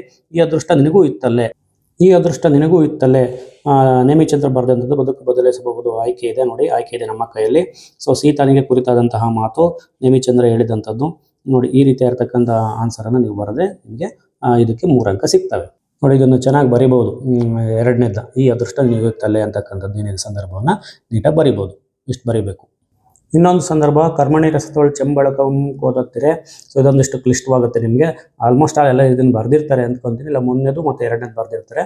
ಇನ್ನು 3ನೇದು ಯಾಕೆಂದರೆ ಅದು ಅಭ್ಯಾಸದಲ್ಲಿಲ್ಲ ನೋಡಿ, ಅದು ಪಠ್ಯದ ಮಧ್ಯಭಾಗದಲ್ಲಿ ಕೇಳಿರ್ತಕ್ಕಂಥದ್ದು. ತಿರುಳುಗನ್ನಡದ ಬೆಳ್ನುಡಿ ಅಂತಕ್ಕಂಥ ಪಾಠದಲ್ಲಿ ಬರುವಂಥ ಕೊನೆಯ ಸಾಲಲ್ಲಿ ಬರುತ್ತೆ, ಕರ್ಮಣಿ ರಸದೊಳು ಚೆಂಬಳಕಂ ಕೋದಂತಿರೆ ಅಂತಕ್ಕಂಥದ್ದು. ಸೊ ತಿರುಳುಗನ್ನಡದ ಬೆಳ್ನುಡಿಯಲ್ಲಿ ಕಥೆಯನ್ನು ಹೇಳುವಂಥ ಸಂದರ್ಭದಲ್ಲಿ ಕೊನೆಯದಾಗಿ ಮುದ್ದಣ್ಣ ಹೇಳಿದಂಥ, ಮುದ್ದಣ್ಣ ಮನೋರಮೆಗೆ ಹೇಳಿದಂತಹ ಮಾತು, ಮುದ್ದಣ್ಣನ ಒಂದು ಪಾಠದಿಂದ ಬರೆಯುವಂಥದ್ದು ಪಾಠ ತೆಲುಗನ್ನಡದ ಬೆಳ್ನುಡಿ. ತೆಲುಗನ್ನಡದಲ್ಲಿ ಕಥೆಯನ್ನು ಹೇಳುವಂಥ ಸಂದರ್ಭದಲ್ಲಿ ಮಧ್ಯದಲ್ಲಿ ಸಂಸ್ಕೃತ ಪದಗಳನ್ನು ಬಳಸ್ಕೊಂಡು ಹೇಳೋದಕ್ಕೆ ಹೋಗ್ತಾನಲ್ಲ, ಆ ಸಂದರ್ಭದಲ್ಲಿ ಅದಕ್ಕೆ ಹೋಲಿಕೆಯನ್ನು ಕೊಟ್ಟಿದ್ದಂಥದ್ದು. ಕರಿಮಣಿ ಏನಿರ್ತಲ್ಲ, ಆ ಕರಿಮಣಿ ಮಧ್ಯದಲ್ಲಿ ಕೆಂಪು ಹವಳಗಳನ್ನು ಬಳಸಿದ್ರೆ ಎಷ್ಟು ಚೆನ್ನಾಗಿ ಕಾಣುತ್ತೋ. ಸೊ ಆ ನಿಟ್ಟಿನಲ್ಲಿ ನಾನು ಕಥೆಯನ್ನು ಮಧ್ಯೆ ಸಂಸ್ಕೃತವನ್ನು ಬಳಸಿ ಹೇಳ್ತೀನಿ ಅಂತ ಹೇಳಿದಂಥದ್ದು. ವಿವರಾತ್ಮಕವಾಗಿ ಬರಿಬೇಕದನ್ನ. ಅಷ್ಟು ಗದ್ಯ ಭಾಗಕ್ಕೆ ಸಂಬಂಧಪಟ್ಟಂತೆ. ಇನ್ನು ಇದು ಯಾವುದೋ ನಾಟಕಕ್ಕೆ ಅಥವಾ ದೀರ್ಘಗದ್ಯಕ್ಕೆ ಸಂಬಂಧಪಟ್ಟಂತೆ, ಆನೆ ಸಾಕುವುದನ್ನ ಎಲೆಕ್ಷನ್ಗಿಂತ ಹಾಗೆ, ವೆಪನ್ ಸರ್ ವೆಪನ್ ನಮಗೆ ಮುಖ್ಯ ಅಂತ 2 ಕೇಳಿದ್ದೇನೆ. ಯಾವುದಾದ್ರೂ 1 ಬರೀಬೇಕು ನೋಡಿ. ಇಲ್ಲಿ ಆನೆ ಸಾಕುವ ಎಲೆಕ್ಷನ್ ಇಂತ ಹಾಗೆ ಇವತ್ತು ಪೂರ್ಣಚಂದ್ರ ತೇಜಸ್ವಿ ಬರೆದಂತಹ ಕಿರುಗುರನ ಗೈಯಾಳಿಗಳು ಕೃತಿಯಿಂದ ಆದಂತಹ ಕೃಷ್ಣೇಗೌಡ ದೀರ್ಘಗದ್ಯನ ಆರಿಸಲಾಗಿರ್ತಕ್ಕಂಥದ್ದು.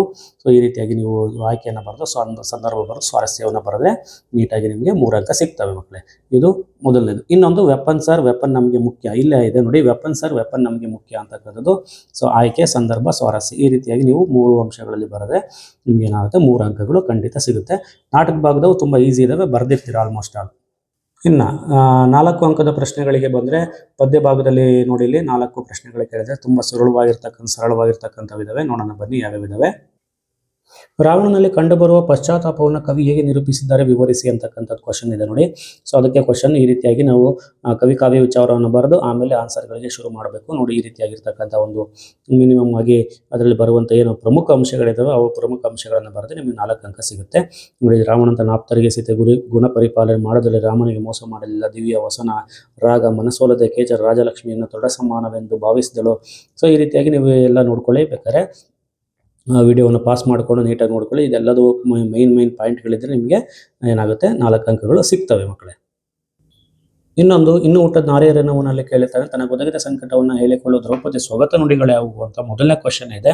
ಸೊ ಅದನ್ನು ಸಹ ಇಲ್ಲಿ ಕವಿ ಕಾವ್ಯ ವಿಚಾರವನ್ನು ಹಾಕ್ಕೊಂಡು ನೀಟಾಗಿ ಮೈನ್ ಪಾಯಿಂಟ್ಗಳನ್ನೆಲ್ಲವನ್ನು ಬರದೆ ಈ ರೀತಿಯಾಗಿ ಇರುತ್ತೆ ನೋಡಿ. ಅವನು ಹೇಳ್ತಾರಲ್ಲ, ನಾನು ಯಾರ ಬಳಿ ಹೋಗಲಿ, ಯಾರ ಬಳಿ ಹೋಗಿ ಹೇಳಿಕೊಳ್ಳಲಿ, ಯಾರನ್ನು ಕೂಗಿ ಹೇಳಲಿ, ಯಾರಿಗೆ ತಿಳಿಸಲಿ, ಯಾರನ್ನು ಬೇಡಲಿ, ಅಯ್ಯೋ ಎಂದು ದುಃಖಿಸುವಂಥ ಈ ಜನ್ಮವನ್ನು ಸುಡಲಿ, ಘೋರ ಪಾತಕಿಯಾಗಿ ನನ್ನ ಈ ಜನ್ಮದಲ್ಲಿ ಹುಟ್ಟಿದ ದೊಡ್ಡ ತಪ್ಪಾಯಿತು, ಇವ್ರು ಯಾರು ನನ್ನನ್ನು ಕಾಪಾಡೋದಿಲ್ಲ ಅಂತ ಗಂಡಂದಿರನ್ನ ಎಲ್ಲವನ್ನ ನೆನಪು ಮಾಡ್ಕೊತಾಳಲ್ಲ. ಸೊ ಅದನ್ನೆಲ್ಲವನ್ನು ನೀವು ನೀಟಾಗಿ ಬರೆದ್ರೆ 4 ಅಂಕಕ್ಕೆ 4 ಅಂಕ ಸಿಗ್ತವೆ ಮಕ್ಕಳು. ನೀಟಾಗಿ ಅದು ಆ ಮೈನ್ ಪಾಯಿಂಟ್ಗಳೆಲ್ಲ ನಿಮಗೆ ಆ ಕ್ವಶನಲ್ಲಿ ಇರಬೇಕು. ನೋಡ್ಕೊಳ್ಳಿ ವಿಡಿಯೋ ಪಾಸ್ ಮಾಡಿಕೊಂಡು.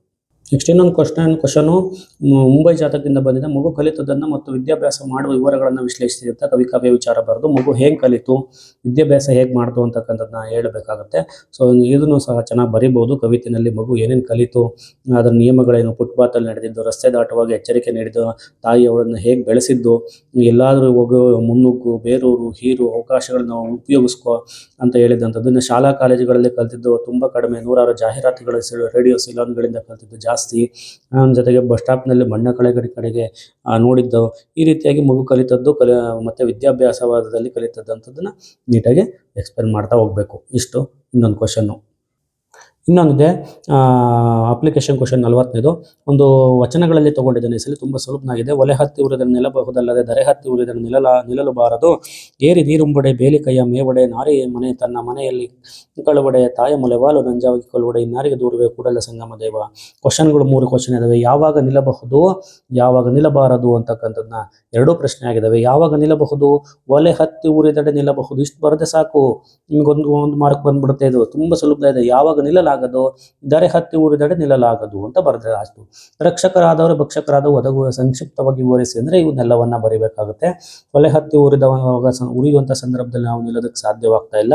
ಅಂದರೆ ನಮ್ಮನ್ನ ದರೆ ಹತ್ತಿ ಉರಿದಡೆ ನಿಲ್ಲಲಿಕ್ಕೆ ಸಾಧ್ಯವಾಗಲ್ಲ. ಒಲೆ ಮುಂದೆ ನಿಂತ್ಕೋಬಹುದು, ಆದರೆ ದರೆಯನ್ನೇ ಇಡೀ ಭೂಮಿನ ಹತ್ಕೊಂಡು ಉರಿತಾ ಇದೆ, ನಿಲ್ಲಕ್ಕಾಗೋದಿಲ್ಲ. ಯಾಕಂದ್ರೆ ಕಾರಣ ಅದು ಹೇಳ್ತಾ ಇರೋದು, ನಮ್ಮನ್ನ ರಕ್ಷಿಸಬೇಕಾದಂಥವ್ರೆ ನಮ್ಮನ್ನ ಭಕ್ಷಕರಾಗಿ ನಮ್ಮನ್ನ ಕೊಲ್ತಾ ಇದ್ರೆ ಯಾರನ್ನ ಕೇಳ್ಕೊಳೋದಕ್ಕೆ ಸಾಧ್ಯ ಇದೆ? ಏರೇ ನೀರನ್ನ ಕುಡಿತಾ ಇದ್ರೆ. 3ನೇ ಕ್ವಶನ್ ಇದೆ ನೋಡಿ. ರಕ್ಷಕರಾದರೂ ಭಕ್ಷಕರಾದವಾಗಂತ ಒದಗು ವಿಘಟನೆ ಸಂಕ್ಷಿಪ್ತವಾಗಿ ವಿವರಿಸಿ ಅಂದರೆ, ಸೊ ಈ ಪಾಯಿಂಟ್ಗಳನ್ನೇ ಬರಿಬೇಕಾಗುತ್ತೆ. ಒಲೆ ಹತ್ತಿ ಊರಿದರೆ ಒಲೆಯ ಮುಂದೆ ನಿಲ್ಲಬಹುದು, ದರೆ ಹತ್ತಿ ಊರಿದರೆ ನಿಲ್ಲೋದಕ್ಕಾಗೋದಿಲ್ಲ ಅಂತ ಬರಿಬೋದು. ಏರಿಯೇ ನೀರನ್ನ ಕುಡಿದರೆ ಯಾರನ್ನು ಕೇಳಬೇಕು? ಬೇಲಿಗೆ ಹೊಲಕ್ಕೆ ಹಾಕಿರುವಂಥ ಬೇಲಿನೇ ಆ ಒಂದು ಏನು ಹೊಲವನ್ನ ಮೇಯ್ದರೆ ಯಾರನ್ನು ಕೇಳಬೇಕು? ನಾರಿ ತನ್ನ ಮನೆಯಲ್ಲಿ ಕಳ್ಳತನ ಮಾಡಿದ್ರೆ ಯಾರನ್ನು ಕೇಳಬೇಕು? ಸೊ ಇದು ನಮ್ಮನ್ನು ರಕ್ಷಿಸಬೇಕಾದಂಥ ಕೆಲವೊಂದು ಸಂಗತಿಗಳಿದು. ಅವು ನಮ್ಮ ಭಕ್ಷಕರಾದರೆ, ನಮ್ಮನ್ನು ಕೊಲ್ಲುವಂಥವರಾದರೆ ನಾವು ಯಾರನ್ನ ಪ್ರಶ್ನೆ ಮಾಡಬೇಕು ಅನ್ನೋದನ್ನು ನೀವು ಇಲ್ಲಿ ಬರಿಬೇಕು. ಸಂಕ್ಷಿಪ್ತವಾಗಿ 2 ಅಂಕಕ್ಕೆ 2 ವಾಕ್ಯದಲ್ಲಿ ಬರಿಬೇಕಾಗುತ್ತೆ. ಅಷ್ಟು. ಇನ್ನು ಗದ್ಯ ಭಾಗಕ್ಕೆ ಬಂದರೆ ನೋಡಿ, ಇಲ್ಲಿ ಗದ್ಯ ಭಾಗದಲ್ಲಿ 2 ಪ್ರಶ್ನೆಗಳು, ಯಾವುದಾದ್ರು ಒಂದು ಪ್ರಶ್ನೆಗಳು ಉತ್ತರಿಸಬೇಕು. ನೋಡಿ, ಇಲ್ಲಿ ಗದ್ಯ ಭಾಗಕ್ಕೆ ಸಂಬಂಧಪಟ್ಟಂತೆ ಒಂದು ಪ್ರಶ್ನೆ. ವಾಲ್ಪರೆಗೆ ಬಂದ ಮಾರ್ಷ್ ಹೇಗೆ ನೆಲೆಯೂರಿದ ಅಂದರೆ ಈ ರೀತಿ ಇರತಕ್ಕಂಥ ಉತ್ತರ ಬರೀಬೇಕಾಗುತ್ತೆ. ನೋಡಿ, ಪಾಸ್ ಮಾಡ್ಕೊಂಡು ನೋಡ್ಕೊಳ್ಳಿ ಏನೇನು ಬರೀಬೇಕು. ಇನ್ನೊಂದು ಪ್ರಶ್ನೆ, ದಣಿಗಳ ಬೆಳ್ಳಿ ಲೋಟದಿಂದ ಇನ್ನೊಂದು ಕೇಳಿ. ಚಿನ್ನಮ್ಮ ಕುಟುಂಬ ಹೊಳೆಯ ಬಗ್ಗೆ ಅಸಹನೆ ಹೊಂದಬಾರದೆಂದು ಲೇಖಕಿ ಬಯಸುವುದೇಕೆ ಅಂದರೆ ಈ ರೀತಿ ಇರತಕ್ಕಂಥ ಉತ್ತರ ಬರೀಬೇಕಾಗುತ್ತೆ. ನೋಡಿ, ವಿಡಿಯೋನ ಪಾಸ್ ಮಾಡ್ಕೊಂಡು ನೋಡ್ಕೊಳ್ಳಿ ಏನೇನು ಬರೀಬೇಕು, ಏನೇನು ಇಂಪಾರ್ಟೆಂಟ್ ಇದೆ, ಯಾಕೆ ಅವರು ಅಸಹನೆ ಹೊಂದಬಾರ್ದು, ಕೋಪ ಇರಬಾರ್ದು ಅಂತಕ್ಕಂಥದ್ದನ್ನು ಎಕ್ಸ್ಪ್ಲೇನ್ ಮಾಡಿದ್ದಾರೆ ಕವಿ. ಅಷ್ಟು. ಇನ್ನು ನಾಟಕಕ್ಕೆ ಸಂಬಂಧಪಟ್ಟಂತೆ 2 ಪ್ರಶ್ನೆಗಳಲ್ಲಿ ಒಂದು ಪ್ರಶ್ನೆ ಬರೀಬೇಕು. ನೋಡೋಣ ಬನ್ನಿ ಯಾವ್ಯಾವಿದ್ದಾವೆ. ಡ್ರೈವರ್ ಅಬ್ಬಾಸ್ ಮತ್ತು ಕ್ಲೀನರ್ ಕೃಷ್ಣನ ಸಾವಿಗೆ ಕೃಷ್ಣೇಗೌಡ ಆನೆ ಕಾರಣ ವಿವರಿಸಿ ಅಂತಕ್ಕಂಥದ್ದಿದೆ. ನೋಡಿ, ಈ ರೀತಿ ಇರ್ತಕ್ಕಂಥದ್ದು. ಕನ್ಫ್ಯೂಸ್ ಮಾಡ್ಕೋಬೇಡಿ. ಡ್ರೈವರ್ ಪರಂಧಾಮಕ್ಕೆ ಹೋಗಿದ್ದಲ್ಲ ಇದು. ಅಬ್ಬಾಸ್ ಮತ್ತು ಕ್ಲೀನರ್ ಸಾವಿಂದು. ಬಿಡಿ ಸೇದಕ್ಕೆ ಹೋಗ್ತಾನೆ, ಅವಾಗ ಲಾರಿ ಹೋಗಿ ಗುದ್ದುತ್ತೆ, ಕೃಷ್ಣನಿಗೆ ಸ್ಟೀರಿಂಗ್ ಹಿಡ್ಕೊಂಡು ಕೊಟ್ಟಿರ್ತಾನಲ್ಲ, ಆ ಸ್ಟೋರಿ ಬರೀಬೇಕು. ನೋಡಿ, ಈ ರೀತಿ ಇರ್ತಕ್ಕಂಥ ಉತ್ತರ ಇದಕ್ಕಾಗುತ್ತೆ. ಇನ್ನೊಂದು ಪ್ರಶ್ನೆ, ನಾಗರಾಜನ ಸಾವಿನ ಬಗ್ಗೆ ಇನ್ನೊಂದು ಪ್ರಶ್ನೆ ಕೇಳಿದರೆ ಜನರ ಊಹಾಪೋಹಗಳಾಗಿರ್ಬೋದು, ಮತ್ತು ನಾಗರಾಜ ನಿಗೂಢನ ಸಾವಿನ ಬಗ್ಗೆ ಜನರ ಅಭಿಪ್ರಾಯ 2 ಒಂದೇ ಆಗುತ್ತೆ. ನೋಡಿ, ಈ ರೀತಿ ಇರ್ತಕ್ಕಂಥ ಜನಗಳು ಏನೇನು ಮಾತಾಡ್ಕೊತಾ ಇದ್ರು. ಒಂದು ಸಭೆಗೆ ಅವಮಾನ ಆಗಿರೋ ಆತ್ಮಹತ್ಯೆ ಮಾಡ್ಕೊಂಡ ಅಂದರು, ಇನ್ನೊಂದು ಧರ್ಮಸ್ಥಳಕ್ಕೆ ಹೋಗಿ ಬಂದ ಅಂದರು, ಗೋವಿ ಆಸ್ತಿಗೆಲ್ಲ ಓಡೋದ ಅಂದರು. ಈ ರೀತಿ ಇರ್ತಕ್ಕಂತಹ ಒಂದಿಷ್ಟು ಊಹಾಪೋಹಗಳು ಜನಗಳು ಏನೇನು ಮಾತಾಡ್ತಾರೆ ಅದು ಬರೀಬೇಕಾಗುತ್ತೆ. ನೋಡ್ಕೊಳ್ಳಿ, ವಿಡಿಯೋ ಪಾಸ್ ಮಾಡಿಕೊಂಡು. ಇಷ್ಟು 4 ಅಂಕದ ಪ್ರಶ್ನೆಗಳು ಮಕ್ಕಳು. ಇನ್ನು ಇಂಪಾರ್ಟೆಂಟು, ಭಾಷಾಭ್ಯಾಸಕ್ಕೆ ಸಂಬಂಧಪಟ್ಟಂತೆ ಕೆಲವೊಂದು ಪ್ರಶ್ನೆಗಳಿದ್ವಲ್ಲ, ಅವುಗಳಿಗೆ ಸಂಬಂಧಪಟ್ಟಂಥ ಉತ್ತರಗಳು ನೋಡಿ. ಸಮಾನಾರ್ಥಗಳನ್ನು ಬರೆಯಿರಿ. ಯಾವುದಾದ್ರೂ 2 ಸಮಾನಾರ್ಥಗಳನ್ನು ಬರೀಬೇಕು. ಒಂದು ಬಂಗಾರಕ್ಕೆ 2 ಏನು ಬರಬೇಕು? ಮಿನಿಮಮ್ 2 ಬರೀಲೇಬೇಕು ಮಕ್ಕಳೇ. ನೋಡಿ, ಒಂದು ಚಿನ್ನ ಮತ್ತೊಂದು ಸುವರ್ಣ ಅಂತ ಬರಿಬೋದು. 2ನೇದು ಕಣ್ಣು ಇದೆ, ಒಂದು ನಯನ ಒಂದು ಅಕ್ಷಿ ಅಂತ ಬರಿಬೋದು. ಒಂದು ಪುಷ್ಪ ಇದೆ, ಹೂವು ಮತ್ತು ಕುಸುಮ ಅಂತ ಬರಿಬೋದು. ಯಾವುದಾದ್ರೂ 2 ಪದಗಳಿಗೆ ನೀವು ಸಮಾನಾರ್ಥಗಳನ್ನು ಬರಿಬೇಕು. ನೆಕ್ಸ್ಟ್ ಗುಣವಾಚಕ ಇದೆ. ನೋಡಿ, ಇಲ್ಲಿ ಕಲಿಬಿ ಮನೆ ಕಲಿ ಗುಣವಾಚಕ, ಉಸಿ ನಿದ್ದೆ ಉಸಿ ಗುಣವಾಚಕ, ಕಿರು ಹಾದಿ ಕಿರು ಗುಣವಾಚಕ. ಅಷ್ಟೇ, ಕಲಿ ಉಸಿ ಕಿರು. ನೆಕ್ಸ್ಟ್ 2 ಪದಗಳಿಗೆ ವಿಭಕ್ತಿ ಪ್ರತ್ಯಯಗಳನ್ನು ಬರೆಯಿರಿ. ಗುರುವಿಗೆ ಬಂದರೆ ಚತುರ್ಥಿ ಬರುತ್ತೆ, ವಿಶ್ವಾಸದಿಂದ ತೃತೀಯ ಬರುತ್ತೆ, ಗದ್ಯದೊಳು ಬಂದರೆ ಸಪ್ತಮಿ ವಿಭಕ್ತಿ ಪ್ರತ್ಯಯ ಬರುತ್ತೆ. ತತ್ಸಮ ತದ್ಭವ ರೂಪ ರಾಯ ರಾಜ, ಧ್ವನಿ, ಪಯಣ ಮತ್ತು ಪ್ರಯಾಣ ಮತ್ತು ಪಯಣ ಅಂತಕ್ಕಂಥದ್ದು ತತ್ಸಮ ತದ್ಭವಕ್ಕೆ ಬರುತ್ತೆ. ನೋಡಿ, ಇನ್ನು ನುಡಿಗಟ್ಟುಗಳಿಗೆ ಸ್ವಂತ ವಾಕ್ಯ ಮಾಡಿ ತಲೆದೂಗು, ನಾವು ಗುರುಗಳು ಹೇಳಿದ ಮಾತಿಗೆ ತಲೆದೂಗುತ್ತೇನೆ, ದಾರಿದೀಪ, ತಂದೆ ತಾಯಿಗಳು ನಮಗೆ ದಾರಿದೀಪ, ಗಾಳಿ ಸುದ್ದಿ ಹರಡಬಾರದು ಅಂತಕ್ಕಂಥ ಸ್ವಂತ ವಾಕ್ಯ ನಿಮ್ಮದೇ ಆಗಿರ್ತಕ್ಕಂಥ ಸ್ವಂತ ವಾಕ್ಯ ಬರೀಬೇಕು. ಇನ್ನು ಒಂದನ್ನು ಕುರಿತು ಪ್ರಬಂಧ ಬರೆಯಿರಿ. ಕ್ರೀಡೆ ಮತ್ತು ನಮ್ಮ ಆರೋಗ್ಯ ಇದೆ, ತ್ಯಾಜ್ಯ ವಸ್ತು ಮರುಬಳಕೆ ಇದೆ. ನೋಡಿ ಇವನ್ನು ತೋರಿಸ್ತೀನಿ, ಇಷ್ಟು ಬರೀಬೇಕು ನೀವು. ನೋಡಿ, ತ್ಯಾಜ್ಯ ವಸ್ತುಗಳ ಮರುಬಳಕೆ, ಹಿಂಗೆ ಪೀಠಿಕೆ, ವಿಷಯ ಬೆಳವಣಿಗೆ, ಮುಕ್ತಾಯ, ಈ ರೀತಿ ಇರ್ತಕ್ಕಂಥ ಕೆಲವೊಂದು ಅಂಶಗಳನ್ನು ಹಾಕ್ಕೊಂಡು ನೀವೇನು ಮಾಡಬೇಕು, ಅವುಗಳಿಗೆ ಪಾಯಿಂಟ್ಗಳನ್ನು ಹಾಕ್ಕೊಂಡು ನೀವು ಈ ರೀತಿ ಇರ್ತಕ್ಕಂಥ ಅಂಶಗಳನ್ನು ಬರೀಬೇಕು. ನೋಡಿ ವಿಡಿಯೋ ಪಾಸ್ ಮಾಡಿಕೊಂಡು ನೋಡಿ, ಈ ರೀತಿ ಇರ್ತಕ್ಕಂಥ ಕೆಲವೊಂದು ಪಾಯಿಂಟ್ಗಳನ್ನು ಹಾಕೊಂಡು ಬರೋದು ನೀವು ಏನಾಗುತ್ತೆ, ಮಿನಿಮಮ್ 2 ಪೇಜ್ಗಳನ್ನು ಬರೆದ್ರೆ ನಿಮ್ಗೆ 4 ಅಂಕ, ಯಾವುದೇ ಗ್ರಾಮರ್ ಮಿಸ್ಟೇಕ್ ಇಲ್ಲದೆ, ಯಾವುದೇ ಸ್ಪೆಲ್ಲಿಂಗ್ ಮಿಸ್ಟೇಕ್ ಇಲ್ಲದೆ ಬರೆದ್ರೆ ನಿಮ್ಗೆ ಏನಾಗುತ್ತೆ 4 ಅಂಕಗಳು ಖಂಡಿತ ಸಿಗ್ತವೆ. ನೋಡಿ, ಇಲ್ಲಿ ಉಪಸಂಹಾರ, ಈ ರೀತಿ ಇರ್ತಕ್ಕಂಥ ಉಪಸಂಹಾರವನ್ನು ಮಾಡಬೇಕು. ಇನ್ನೊಂದು ಕ್ರೀಡೆ ಮತ್ತು ನಮ್ಮ ಆರೋಗ್ಯ ಅಂತಕ್ಕಂಥ 2 ಪಠ್ಯದಲ್ಲೇ ಇರ್ತಕ್ಕಂಥವೇ ಕೊಟ್ಟಿದ್ದಾರೆ, ಅಭ್ಯಾಸದಲ್ಲಿ ಇರ್ತಕ್ಕಂಥವೇ. ನೋಡಿ, ಈ ರೀತಿ ಇರ್ತಕ್ಕಂಥ ಕ್ರೀಡೆ ಮತ್ತು ಆರೋಗ್ಯ, ವಿಷಯ ಪೀಠಿಕೆ, ವಿಷಯ ವಿವರಣೆ, ಒಳಾಂಗಣ ಆಟ, ಹೊರಾಂಗಣ ಆಟ, ಈ ಕ್ರೀಡೆಯಿಂದ ಆಗುವಂಥ ಅನುಕೂಲಗಳು, ಈ ರೀತಿ ಇರ್ತಕ್ಕಂಥ ಕೆಲವೊಂದು ಅಂಶಗಳನ್ನ ಹಾಕ್ಕೊಂಡು ನೀವೇನು ಮಾಡಬೇಕು, ಪ್ರಬಂಧವನ್ನು ಎಕ್ಸ್ಪ್ಲೇನ್ ಮಾಡಬೇಕು. ಅನುಕೂಲಗಳು ಸಾಕಷ್ಟು ಬರೀತಾರೆ. ಇಲ್ಲಿ 10 ಪಾಯಿಂಟ್ ಹಾಕಿದ್ದಾರೆ. ನೋಡಿ, ಈ ರೀತಿಯಾಗಿ ಉಪಸಂಹಾರವನ್ನು ಮಾಡಿ ನಿಮಗೆ 4 ಅಂಕ ಸಿಗ್ತವೆ. ಅದಾದಮೇಲೆ ಕೊನೆಯ ವಿಭಾಗ ಪತ್ರಲೇಖನ. ಒಂದು ಅಫಿಷಿಯಲ್ ಲೆಟ್ರ್ ಕೊಟ್ಟಿದ್ದಾರೆ, ಒಂದು ಪರ್ಸ್ನಲ್ ಲೆಟ್ರ್ ಕೊಟ್ಟಿದ್ದಾರೆ. ನೋಡೋಣ ಬನ್ನಿ. ನೋಡಿ, ಮೊದಲನೇದು ಪರ್ಸ್ನಲ್ ಲೆಟರ್ ಕೊಟ್ಟಿದ್ದಾರೆ. ಯಾರಿಗೆ ಬರೆಯೋದು, ಗೆಳತಿಗೆ ಬರೀತಕ್ಕಂಥದ್ದು ಒಂದು ಪರ್ಸ್ನಲ್ ಲೆಟರ್ ಕೊಟ್ಟಿದ್ದಾರೆ. ಈ ರೀತಿ ಇರ್ತಕ್ಕಂಥ ಫಾರ್ಮೆಟನ್ನು ನೀವು ಹಾಕ್ಕೊಂಡು ಬರಿಬೇಕಾಗುತ್ತೆ. ನೋಡಿ, ಈ ರೀತಿ ಇರ್ತಕ್ಕಂಥ ಫಾರ್ಮೆಟ್ಗಳಿರಬೇಕು. ಅದರಲ್ಲಿ ಇರ್ತಕ್ಕಂಥ ವಿಷಯ ಏನಿದೆಯಲ್ಲ, ಆ ವಿಷಯ ನೀವು ನೀಟಾಗಿ ಅದರೊಳಗೆ ಇರ್ತಕ್ಕಂಥ ವಿಷಯಗಳನ್ನು ಬರಬೇಕು. ಈ ರೀತಿ ಪತ್ರಲೇಖನವನ್ನು ಬರೀಬೇಕು. 4 ಅಂಕ ಸಿಗುತ್ತೆ. ಇನ್ನು ಅಫಿಷಿಯಲ್ ಲೆಟರ್ ಒಂದು ಕೊಟ್ಟಿದ್ದಾರೆ. ಇದು ಅಫಿಷಿಯಲ್ ಲೆಟ್ರು, ವರ್ಗಾವಣೆ ಪತ್ರ ಮತ್ತು ಅಂಕಪಟ್ಟಿ ಕೋರಿ ಕೇಳಿರ್ತಕ್ಕಂಥದ್ದು. ಈ ರೀತಿಯಾಗಿ ದಿನಾಂಕ ಇವರಿಂದ ಇವರಿಗೆ, ಮಾನ್ಯರೇ, ವಿಷಯ, ಬಾಡಿ ಆಫ್ ದ ಲೆಟ್ರ್ ಏನಿದೆ ಅದನ್ನು ಬರೆದು ಮುಕ್ತಾಯಗಳನ್ನು ಮಾಡಬೇಕು. ಈ ರೀತಿಯಾಗಿ ಬರೆದ ಒಂದು ಪೇಜಲ್ಲಿ ನೀಟಾಗಿ ಬರೆದೆ ನಿಮಗೆ 4 ಅಂಕ ಸಿಗ್ತವೆ ಮಕ್ಕಳೇ. ಎಲ್ಲ ಅಡ್ರೆಸ್ಗಳು ಅಲ್ಲೇ ಕೊಟ್ಟಿದ್ದಾರೆ, ಯಾವುದು ಊಹೆ ಮಾಡೋಂಗಿಲ್ಲ, ಏನಿಲ್ಲ. ನೀಟಾಗಿ ಇಷ್ಟು ಬರೆದು ನಿಮಗೆ 80ಕ್ಕೆ 80 ಅಂಕಗಳು ಸಿಗುವ ಸಾಧ್ಯತೆಗಳಿದ್ದಾವೆ. ಸೊ ಇದು ನೀವು ಈ ವರ್ಷದ ಕನ್ನಡ ಪೇಪರು. ಸೊ ಇದರಲ್ಲಿ ನಿಮ್ಗೆ ಎಷ್ಟು ಅಂಕಗಳು ಬರ್ತವೆ, 80ಕ್ಕೆ 80 ಬರ್ತವೆ, 70 ಬರ್ತವೆ, ಎಷ್ಟು ಬರ್ತವೆ ಅಂತಕ್ಕಂಥ ನೀವು ಇಲ್ಲೇ ಕ್ಯಾಲ್ಕುಲೇಷನ್ ಆಗ್ಬೋದು. ಅಫಿಷಿಯಲ್ ಆಗಿ ಬರುವಂತಹ ಒಂದಿಷ್ಟು ಆನ್ಸರು ಇದೇ ಆಗಿರುತ್ತೆ. ಸೊ ನಾವು ಸುಮಾರು ವರ್ಷಗಳಿಂದ ಟೀಚ್ ಮಾಡಿ ನಾನು ಮಾಡ್ತಾ ಇರ್ತಕ್ಕಂಥದ್ದು. ಸೊ ಅದರಿಂದ ಅಫಿಷಿಯಲ್ ಬಂದರೂ ಇದೆ, ನಾವು ವ್ಯಾಲ್ಯೂಯೇಷನ್ಗೆಲ್ಲ ಹೋಗುವಂಥದ್ದಾಗುತ್ತಲ್ಲ, ನೋಡ್ತಾ ಇರ್ತೀವಿ ಯಾವ ರೀತಿ ಎಷ್ಟು ಮಾರ್ಕ್ಸ್ಗಳನ್ನು ಕೊಡ್ತಾರೆ ಅಂತಕ್ಕಂಥದ್ದು. ಸೊ ಈ ನಿಟ್ಟಿನಲ್ಲಿ ಇಷ್ಟು ನೀವು ಬರೆದು ನಿಮ್ಗೆ 80 ಅಂಕಗಳು, 80ಕ್ಕೆ 80 ಅಂಕಗಳು ಖಂಡಿತ ಸಿಗ್ತವೆ ಮಕ್ಕಳೇ. ಆಲ್ ದ ಬೆಸ್ಟ್ ಎಲ್ಲರಿಗೂ. ಇದು ಕೀ ಆನ್ಸರ್ ಆಗಿತ್ತು.